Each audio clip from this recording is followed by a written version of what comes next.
Hi, this is Sheetal and this video is about hair health and scalp health and how to enhance hair health and scalp health so we can have hair that is shiny, glossy, beautiful and a scalp that is free of issues. And particularly in this video also, the tips and techniques that I'm going to share are also directly aimed at reducing issues like excess hair fall, premature graying of hair, dry itchy scalp, dandruff, etc. What we can do to minimize these issues and hopefully even eliminate them altogether. Tip number 1 is reduce the number of washes that you do per week.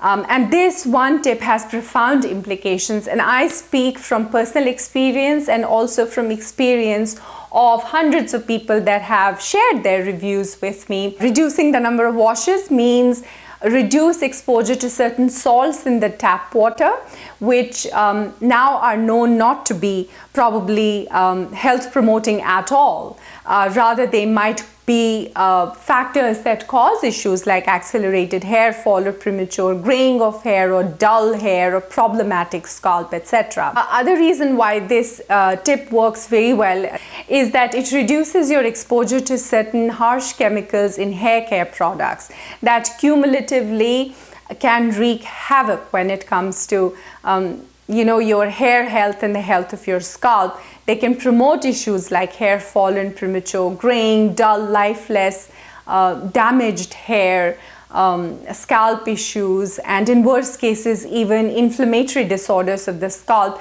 like eczema, like dermatitis, etc. So that was tip number 1. And tip number 2 is look at your ingredients very carefully. Now we know certain harsh chemicals in your hair care products can cause a lot of issues, can cause a lot of scalp related issues, lot of hair related issues. The top culprit in my world is SLS, a class of detergents that are still very much used in hair care products and that now we know are very harsh in nature and can cause hair issues. They produce foam or lather, excessive amounts of foam and lather, nothing that we need in that amount at all. A very small dosage of lather is just enough to clean our hair and scalp, and when we overdo it, we compromise the integrity of our scalp. So definitely your shampoo must be SLS free. It should also be free of parabens, free of phthalates, free of mineral oil, free of petrochemicals, and definitely free of alcohol. Alcohol is this nasty irritant that causes dehydration of hair, and it also causes issues of scalp, inflammatory disorders of scalp. It is such an irritant, very well known irritant. So make sure that you get familiar with the ingredients, and if you have any questions, I am going to include a way for you to get in touch with me and ask me any ingredient related question or any other skin or hair related question. Go into the description box and you will find exactly how to get in touch with me.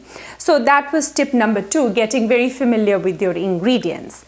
Tip number 3, oil massages. Also very, very important to do. Very important, and this tip is as old as Ayurveda itself is. And Ayurveda, for those of you that don't know, is a system of health and well-being that originated in India about 5,000 years ago. And per Ayurveda, it is very important that you massage your scalp with an oil or a mixture of herbal oils, a good formulation that is going to nourish your follicles, and nourished follicles means a very healthy scalp, which means a very healthy head of hair and reduced issues or issues that don't even arise in the first place. This one is very easy to understand. Back when I was researching and developing our hair oil, rosemary and amla, I was very much seeped into the Ayurvedic way of hair care, or the tips and techniques and how these oils might work. And one thing that was so simple and that stood out is that all oils have fatty acids and proteins and wonderful nourishing ingredients and antioxidants, and they have an ability to travel into the skin or into the scalp and nourish those follicles. So it is no wonder then that oil massages can be so beneficial when it comes to beautiful hair and a healthy scalp. Some Ayurvedic herbal oils that are star hair care ingredients are amla, very high in vitamin C, bhringraj, the king of herbs, shikakai. From the Western system, it's rosemary, and it's my favorite. It has some very, very good hair care properties. Here's the recipe that we can put together right at home of a hair oil using very simple and very easily available oils. There are 4 ingredients that are needed, and all 4 of them are very easily available. We will need 1 tablespoonful of almond oil, 1 tablespoonful of sunflower oil, and 1 tablespoonful of coconut oil. And to these 3 then we add about a teaspoonful of castor oil. That's about it. And then we mix these 4 oils really well with a fork until an even mixture is formed. And then with the tips of our finger, we just simply use this homemade hair oil to massage into our scalp 1 to 2 times a week. Leave on, I'd say, about 3 hours or 4 hours or even overnight. And then at the end of that, you can use your shampoo and conditioner as usual.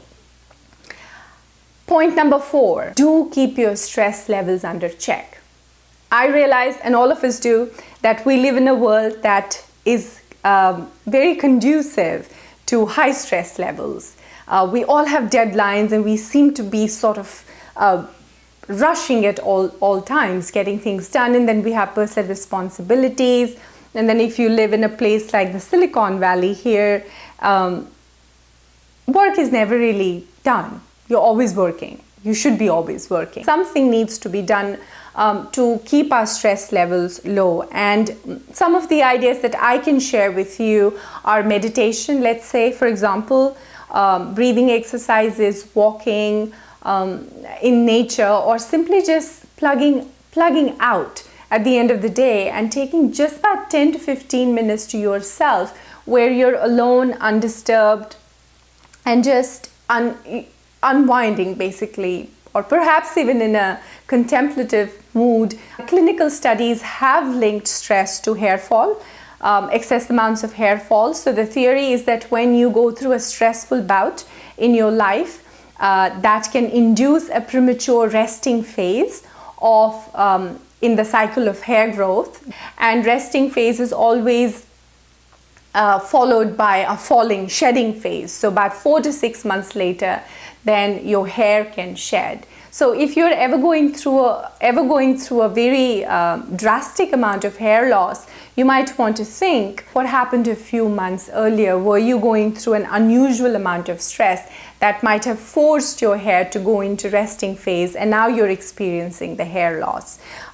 Premature graying of hair also, I feel, could be a byproduct of excess amounts of stress. People are very well known to say, hey, I was so stressed, my hair fell out, or I was so stressed, I felt my hair was going gray before time.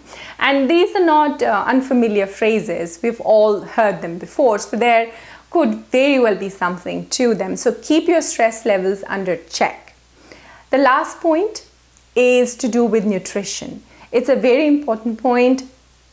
And again, in the sort of world that we live in, it's become very easy to go grab some fast food at the end of the day, or just go into the grocery store and take a shortcut, get something that is canned, for instance, or something that has high sugar levels, artificial preservatives, flavor enhancers, high fructose corn syrup. Yes, the grocery store aisles are filled with things that look like food, but in my opinion really are not food at all. They are so deficient in prana, first of all, which is a vital life force.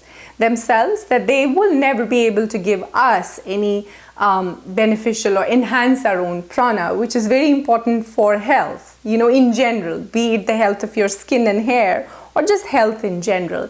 And secondly, they are very deficient in nutrition, in trace elements, in vitamins, etc. So we need to eat a lot of these foods in order to satiate ourselves, but we are really still not able to hit the right balance and give the right amount of the right quality of nutrition to our body.